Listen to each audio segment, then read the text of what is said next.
Okay, Assalamualaikum warahmatullahi wabarakatuh dan selamat pagi.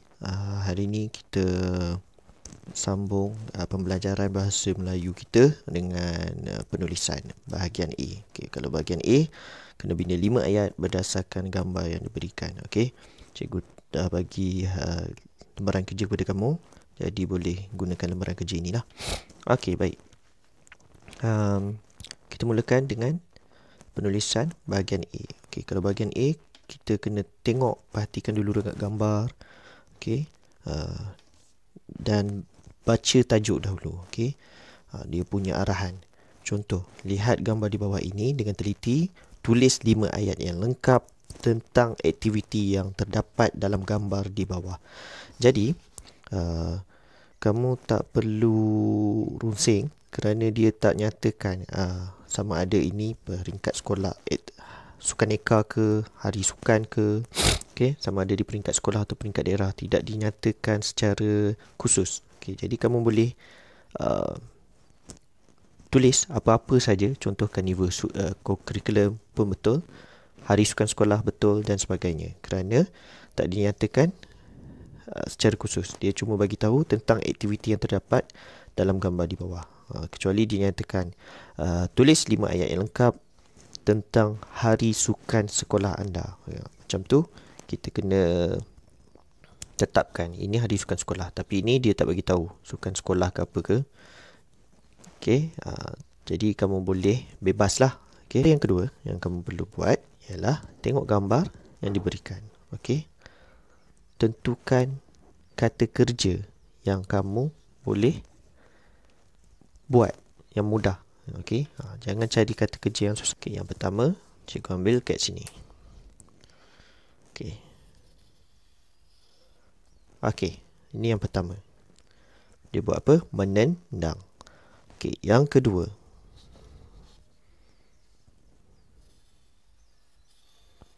Okey, membawa bakul. Okey, yang ketiga, bermain ataupun menjaringkan gol dalam ni. Ni apa? Kamu selalu buat melontar. Boleh melontar. Okey. Okey, 1 2 3 4 dan yang terakhir. Okey, cikgu ni. Sebab apa cikgu tu? Okey, sedang mengajar. Okey, baik. Jadi pilih mana-mana 5 kata kerja yang kamu tahu, yang senang lah. Jangan cari yang kamu ragu-ragu, yang kamu rasa macam apa yang dia buat ni, tak tahu kata kerja yang khusus untuk perbuatan yang dia sedang lakukan. Pastikan 5 aktiviti yang senang kamu nak tulis. Okey, kalau cikgu pilih inilah. 1, 2, 3, 4, 5. Okey, bulatkan supaya kamu tidak menulis kata kerja yang berulang-ulang. Okey. Seperti sedia maklum, kita dah belajar dah skop. Okey, senang je. Okey, ada S, K, O, P. Okey, apa S? Siapa? Kata nama. K, kata kerja. O, objek. P, perluasan. Okey, jadi skop ni penting dalam membina ayat. Kamu boleh buat bentuk ni dalam kertas-kertas, mana-mana kertas yang kamu dah tak pakai dah, kertas conteng apa semua. Tapi kalau orang yang dah mahir, lama-lama dah mahir dah, okey, kamu tak perlu kertas skop ni. Okey, cuma terus tulis dalam bentuk ayat. Kamu rasa kamu dah mahir, kamu tak perlu buat skop ni lah dalam kertas ni. Okey, terus buat dalam buku karangan, buku yang panjang tu. Okey, jadi kita mulakan dengan penggunaan jadual skop. Mana-mana yang murid yang masih lagi sukar membuat ayat, okey, boleh gunakan peta skop ini. Dan mana-mana murid yang dah rasa okey, dia boleh teruskan buat ayat dalam satu peta, tak perlu buat skop ni lah. Okey, baik. Cikgu ambil contoh. Yang pertama, okey, ini kan, menendang. Okey, kata kerja dia menendang.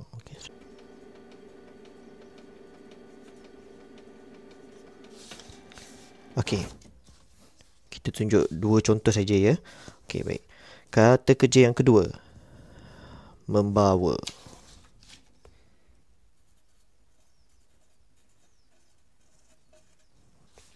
Okey, sekarang ni kita tengok menendang. Baik. Siapa yang menendang? Okey, kalau tengok lelaki kan. Okey. Memang tak ragu-ragulah lelaki. Okey.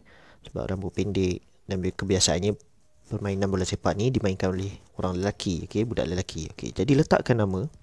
Okey. Tak kira nama apa, asalkan nama lelaki lah. Jangan perempuan. Okey, contoh cikgu letak nama. Okey, Daniel. Okey, Daniel menendang. Menendang apa? Objek dia. Apa? Bola. Okey. Okey, perluasan. Okey, perluasan ni kita nyatakan lagi penerangan apa lagi tindak balas dia, sifat objek tu. Okey. Ataupun dekat mana, bila. Okey. Contoh dekat sini, Daniel menendang bola itu dengan laju. Dengan laju untuk apa? Untuk menjaringkan gol. Tamat.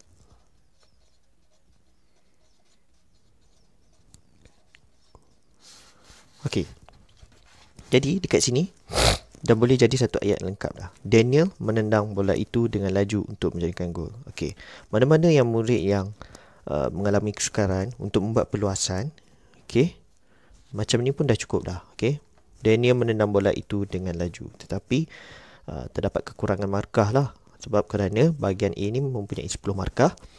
Kemungkinan kalau semua ayat bentuk macam ni je, hanya mendapat 8 atau 7 markah saja.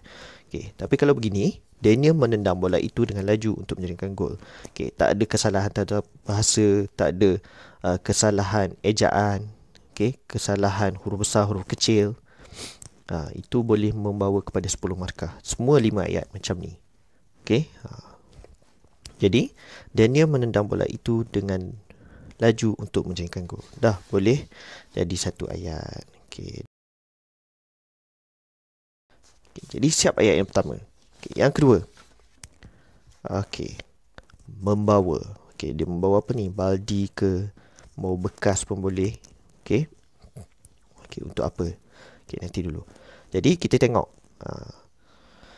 lelaki ke perempuan. Itu yang penting. Okey, sebab untuk membezakan jantina kita tengok gambar. Okey, kalau tengok di sini lelaki pun boleh, perempuan pun boleh. Sebab kita tak nampak pakai topi ni, kadang-kadang rambut panjang boleh tertutup. Jadi cikgu benarkanlah sama ada kamu nak lukis lelaki ataupun perempuan. Tetapi logik lah, tengok daripada usia dia masih lagi kanak-kanak, budak-budak.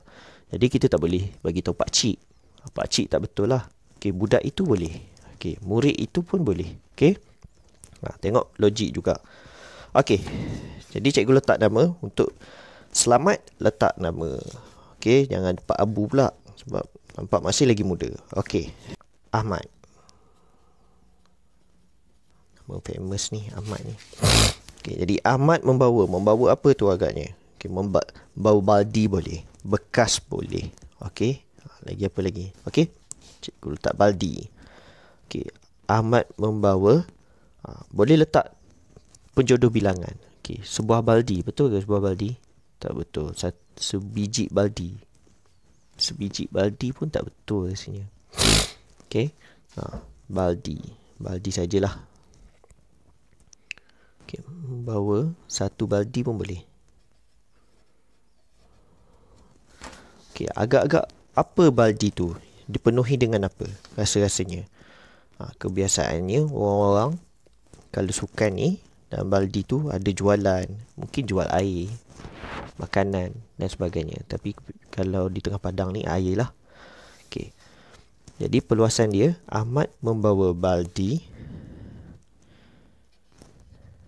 yang dipenuhi dengan apa? Minuman. Ke mana? Di mana? Ke padang. Ke padang. Di padang pun boleh.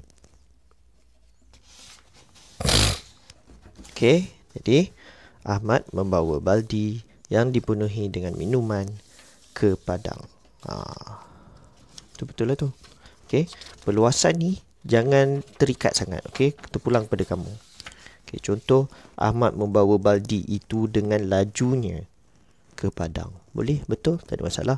Ahmad membawa baldi yang dipenuhi dengan makanan untuk diberikan kepada cikgu. Betul? Okey. Boleh tak terikat perluasan ini. Okey. Kerana perluasan ni kita ikut imajinasi kita lah. Dan pastikan rasional dan sesuai. Okey. Baik. Jadi dah siap dah 2 ayat. Mudah je sebenarnya untuk buat penulisan bahagian A ni. Kamu cuma perlu ada 4 benda ni je. Okey, skop. Siapa, kata kerja, objek dengan perluasan. Okey. Okey. Jadi untuk kerja cikgu, cikgu nak kamu buatkan 5 ayat untuk gambar di atas dengan gambar di bawah. Gambar di bawah ni cikgu nak tengok macam mana kamu buat sendiri. Okey, gambar atas pun sama. Okey. Okey, buat dalam buku karangan yang panjang tu. Jangan buat buku yang pendek. Okey, buku karangan yang panjang yang kamu buat dialog hari tu. Okey, buat dalam muka surat yang sebelah lah. Okey, untuk jadual skop ni tak perlu buat. Okey, terus bina ayat. Okey, contoh. Okey, pastikan kamu gunting gambar yang cikgu berikan tu. Okey, kemudian tampal pada ruangan atas buku kamu. Okey, kemudian baru tulis ayat. Okey, ayat yang pertama apa tadi? Okey, nombor 1. Okey. Daniel menendang bola itu dengan laju. Okey. Okey, ayat yang kedua. Okey, patutnya untuk menjadikan gol. Okey, cikgu pendekkan ah. Okey, yang kedua, selang satu baris baru tulis ayat nombor 2. Okey, boleh faham? Okey, tulis sampai 5 ayat. Kemudian untuk gambar yang seterusnya buat pada muka surat yang sebelah. Okey. Baik, itu saja. Kalau ada apa-apa persoalan, pertanyaan, boleh bertanya cikgu pada grup WhatsApp nanti. Okey, sekian, terima kasih.